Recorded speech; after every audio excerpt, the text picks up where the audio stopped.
Salut, si tu regardes cette vidéo, c'est sûrement que tu te demandes, c'est sûrement déjà que tu es hypersensible et que tu te demandes si ton hypersensibilité c'est un don ou un boulet. Alors dans ma vidéo, donc dans cette vidéo que tu regardes, en fait, je vais répondre à tes questions et à la fin de la vidéo, donc regarde bien jusqu'à la fin parce à la fin, je vais t'expliquer des techniques d'alchimiste pour transformer ton boulet en or.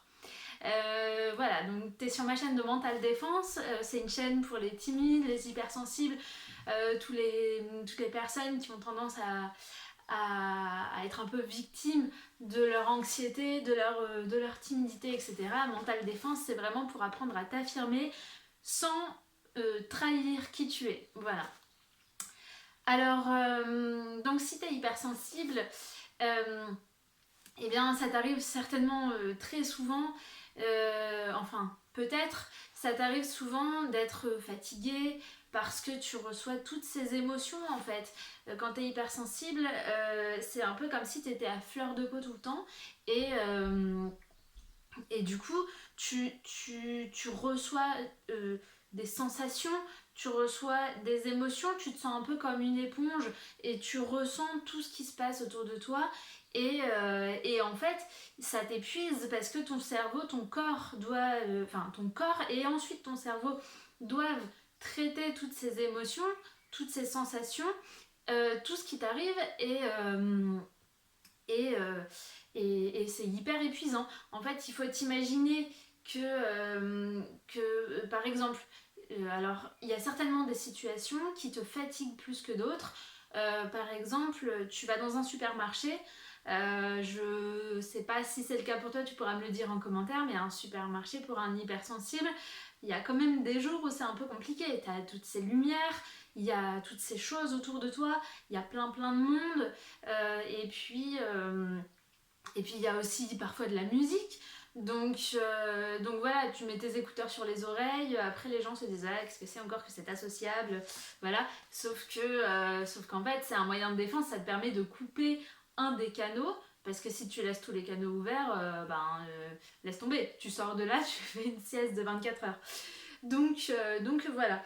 Alors il y a aussi certainement d'autres situations dans lesquelles tu, tu te sens complètement rincé. Par exemple, comme tu es aussi une éponge à émotions, certainement, et que souvent l'hypersensibilité va avec l'hyperempathie, eh bien,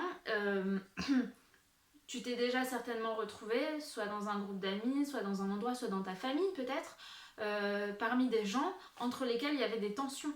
Et en fait, toi, tu ressens les tensions, tu les absorbes, et si tu fais l'exercice de scanner ton corps, je te l'apprendrai si tu veux dans une prochaine vidéo si ça t'intéresse, si tu fais l'exercice de scanner ton corps pour déceler et dénouer les tensions, eh bien tu vas ressentir que tu t'es complètement crispé, surtout ici au niveau cervical, au niveau des épaules, etc. C'est vraiment des zones qui concentrent toutes les tensions. Et si tu scannes ton corps alors que t'es dans un endroit avec des gens qui sont stressés, qui sont tendus et tout, bah, tu vas sentir que toi-même, en fait, t'as absorbé toutes ces tensions et t'es complètement tendu, en fait. Alors, c'est des choses qui arrivent à tout le monde, qui n'arrivent pas qu'aux hypersensibles. Ça arrive chez tout le monde. Bien sûr, quand on est avec des gens qui sont stressés, on ressent leur stress. Ça arrive, voilà, c'est être humain en fait, ça finalement. Il faut aussi se rendre compte que être hypersensible, c'est avoir les capacités d'un humain. Sauf qu'il y a des choses qui sont exacerbées. Et en fait, ces choses qui sont exacerbées, en plus, le cerveau n'est pas capable de faire un tri correct et suffisant avec les informations dont t'as pas besoin en fait, parce que clairement si t'es déjà avec des gens stressés, t'as pas besoin de ressentir en plus tout le stress et à cette dose là, voilà. Donc c'est ça en fait qui va différencier surtout on va dire normosensible et hypersensible. Ça va être vraiment comment dire le filtre entre l'extérieur et ton mental en fait. Voilà, j'espère que tu me comprends. Je pense que oui. Et du coup, Donc, du coup, j'en reviens à notre problématique. Ce qui se passe, c'est que, alors, donc, du coup, la question c'était hypersensibilité, don ou boulet. Eh bien, si tu ressens tous ces trucs et que ça te sert pas, et que juste ça t'épuise, ou voire même ça te rend malade, eh bien, bah, clairement, c'est un boulet. Parce que tu t'es avec des personnes, ou même, je sais pas si ça t'arrive, mais tu ressens une musique, tu entends une musique qui te fait bader. Tu bades à mort parce que t'as pas le filtre. Si t'étais normosensible, tu baderais aussi, mais moins. C'est-à-dire la musique se finit, bon bah c'est tout, tu vois. Mais en tant qu'hypersensible, il se peut que voilà, t'entendes cette musique et c'est le bad complet et t'as du mal à te sortir de ce bad. Genre ça peut te plomber une journée. Tu te retrouves dans un endroit, est-ce que ça t'est déjà arrivé? Moi, c'est quelque chose qui m'est déjà arrivé et j'ai un problème particulier avec la couleur bleue. Alors, j'aime bien cette couleur, mais quand il y a trop de bleu, je me sens extrêmement mal. Et j'ai déjà été chez un petit ami, en fait, auparavant, où tout était bleu, sa chambre était bleue, etc. Et je me sentais extrêmement mal. Vraiment, j'étais angoissée dans sa chambre. Euh, et voilà, et ça m'est arrivé aussi avec un film. Une fois, j'étais en colonie de vacances, j'étais petite en plus, et ça, je l'ai compris qu'après. J'étais petite, j'étais en colonie de vacances, et on nous a projeté un film, sauf que c'était au rétroprojecteur, et la balance couleur était pas super bien faite, ou un truc comme ça. Enfin, bref, il y avait un petit bug sur la couleur, et le film était bleu. Et le film était super, c'était le petit Bouddha ou quelque chose comme ça. Et je me rappelle que tout le long du film, je me sentais horriblement mal à cause de cette couleur bleue en fait. Et vraiment, quand je repense à ce film, je me sens pas bien en fait. Voilà. Mais voilà, petite chronique d'hypersensible quoi. Tu peux me raconter si tu as des anecdotes comme ça, n'hésite pas à me les mettre en commentaire. Je me sentirais moins seule. Voilà, et je pense que les autres hypersensibles se sentiront moins seuls aussi. On en revient à hypersensible, don ou boulet. Donc voilà, si tu subis toutes ces sensations, toutes ces émotions, tous ces trucs que tu n'arrives pas à trier, à gérer et que tu fais que les absorber, eh bien forcément c'est un boulet. On n'arrête pas de dire sur les blogs et tout ça, ouais, l'hypersensibilité c'est beau, faut accepter la différence, blablabla, etc. Je suis désolée, à vivre, c'est quand même pas un truc génial. Si tu travailles en entreprise, tu sais que l'hypersensibilité en entreprise, c'est vraiment une galère. Voilà. À moins d'avoir la chance d'avoir un environnement de travail qui est super. Et des collègues qui sont super aussi et qui sont compréhensifs. Mais sinon, ça peut être vraiment une galère. En tant qu'hypersensible, certainement c'est ton cas, peut-être en tout cas, on se sent toujours en décalage et on se sent coupable aussi de ressentir toutes ces émotions et de se sentir gêné en fait par ces émotions puisque par ces émotions, ces stimulations, parce que les autres les vivent bien. Les autres n'ont pas l'air d'avoir de problème avec ce bruit de fond, avec cette couleur de mur, avec ce manque de lumière, etc. Et toi, eh ben, ça va par exemple t'empêcher de bosser parce qu'il n'y a pas assez de lumière, parce que la lumière est un néon au lieu d'être de la lumière naturelle, parce que tu ressens des tensions dans des groupes, etc., etc., etc. Voilà. Du coup. Attends, je regarde juste si je voulais te dire quelque chose de plus. Oui, voilà. Donc, maintenant, comment faire pour que cette hypersensibilité qui peut être un gros boulet devienne de l'or, tu puisses la mettre à ton service en fait. Eh bien, tout simplement, il faut te rendre compte que malgré tout, malgré le fait que ton cerveau filtre pas les infos comme t'aimerais, etc., et que tu sois une vraie éponge alors que t'aimerais bien être un peu imperméable à certains trucs, il faut te rendre compte que eh bien, attends, qu'est-ce que je voulais te dire? Oui, que tu peux inverser la tendance en fait, et que finalement, hypersensible, si tu réfléchis à l'étymologie du mot, eh bien c'est, voilà, t'as une hypersensibilité. Donc il y a quand même un truc un peu surnaturel. Si tu prends genre, je sais plus qui est-ce qui a une vision de dingue, Superman, tu vois, par exemple, il a une vue de ouf. Flash, il est hyper rapide. Flash Gordon, je sais pas si tu connais, j'étais amoureuse de lui quand j'étais petite. Voilà, qu'est-ce qu'on peut dire encore sur les super-héros? euh, J'en sais rien, moi. Le bonhomme de glace, il est hyper.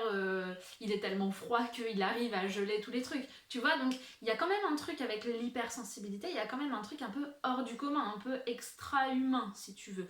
On va pas dire que les hypersensibles sont des meilleurs humains que les autres, parce que ce serait stupide et que en fait chacun a sa richesse, chacun a ses talents, etc. Et que toi t'es hypersensible, d'abord ça te rend pas service tous les jours, et puis en plus de ça il y a d'autres qui sont hyper quelque chose, tu vois. Donc ou bien qui sont vachement plus logiques, ou bien voilà, qui sont pas forcément hyper, mais plus sympas, plus ouverts, etc. Donc voilà, c'est pas une question de dire ouais parce que je suis hyper machin, je suis meilleure que les autres et tout, pas du tout. Mais ce que je veux dire, c'est qu'il faut quand même te rendre compte que ton hypersensibilité, ça te permet quand même d'avoir des capacités qui sont plus développées que les autres, parce que ton cerveau filtre pas ou filtre pas bien, bah tu ressens plus fort les sensations, tu ressens plus fort les émotions, etc. Et plus fort que les autres finalement. Donc, pour aller à l'essentiel, euh, l'idée c'est de dire, donc par exemple, tu vois, il y a des choses qui te font bader, qui te font te sentir mal, etc. Eh bien, il faut que tu penses à toi comme si t'étais une motocross. D'accord? Tu es une motocross. Parce que en fait, on va dire t'es une motocross et les autres personnes sont des berlines. Voilà, des jolies berlines, tu vois. Être une berline, c'est cool, parce que c'est confortable et tout ça. Et puis il y a des gens qui sont aussi des 4x4 ou des SUV, et puis alors là, ils peuvent vraiment faire du tout-terrain, tu vois. Et puis ils sont costauds, s'ils se prennent, tu vois, ils ont le pare-buffle et tout, s'ils se prennent un buffle, il va rien leur arriver. Ils sont protégés dans leur carapace de 4x4 ou de SUV, etc. Bah, toi, t'es une motocross. Ça veut dire quoi? Ça veut dire que bah, t'es hyper fragile, que t'es hyper vulnérable, que si tu donnes un petit coup de volant ou qu'il y a quelque chose qui t'arrive, genre un animal et tout ça, tu te fais éjecter. Et en fait, c'est ça l'hypersensibilité, c'est que tu es quand même vachement vulnérable. T'as pas une grosse carapace, tu vois. Par contre, l'avantage de la motocross, c'est que bah, d'abord, tu peux aller faire un peu les terrains que tu veux. Et en plus de ça, t'es hyper rapide, tu vois. Le moindre petit coup de volant, bah bim, tu peux rectifier ta trajectoire. S'il y a un truc qui t'arrive tout de suite, bah t'es pas un gros paquebot qui va devoir virer de bord et qui va prendre 20 minutes à virer de bord. Il y a un truc qui t'arrive, bah bim, réaction tout de suite. Je sais pas si tu vois ce que je veux dire, et j'espère que tu comprends la métaphore avec la motocross. Je pense que je la réutiliserai parce que moi ça me parle beaucoup. Dis-moi si toi ça te parle. Mais donc voilà, il faut vraiment considérer que tu es cette motocross, et en fait il faut que tu vois les avantages d'être une motocross et pas juste le côté ouais je suis fragile, voilà, s'il m'arrive un buffle, bah, je me fais défoncer, etc., etc. Il faut que tu vois tes avantages. T'es rapide, tu peux réagir vite, tu ressens vite les choses et du coup t'es plus alerte au danger et à ce qui vient autour de toi. Euh, T'es plus souple, t'es plus fluide, etc. Et donc, tout ça pour dire que, voilà, tu vois, sur la motocross, on voit les défauts, les inconvénients, mais on peut voir aussi les avantages. Bah donc, je vais faire le lien avec l'hypersensibilité. Tu peux aussi, comme ça, retourner la tendance avec ton hypersensibilité. C'est-à-dire que ton hypersensibilité, elle va faire que tu ressens très fort les émotions. Alors, ça dépend de comment tu es, mais peut-être que la lumière, la couleur et tout ça te font te sentir très mal. Si c'est pas bien comme tu veux, quoi. Peut-être que tu ressens très fort la température ou bien même les médicaments.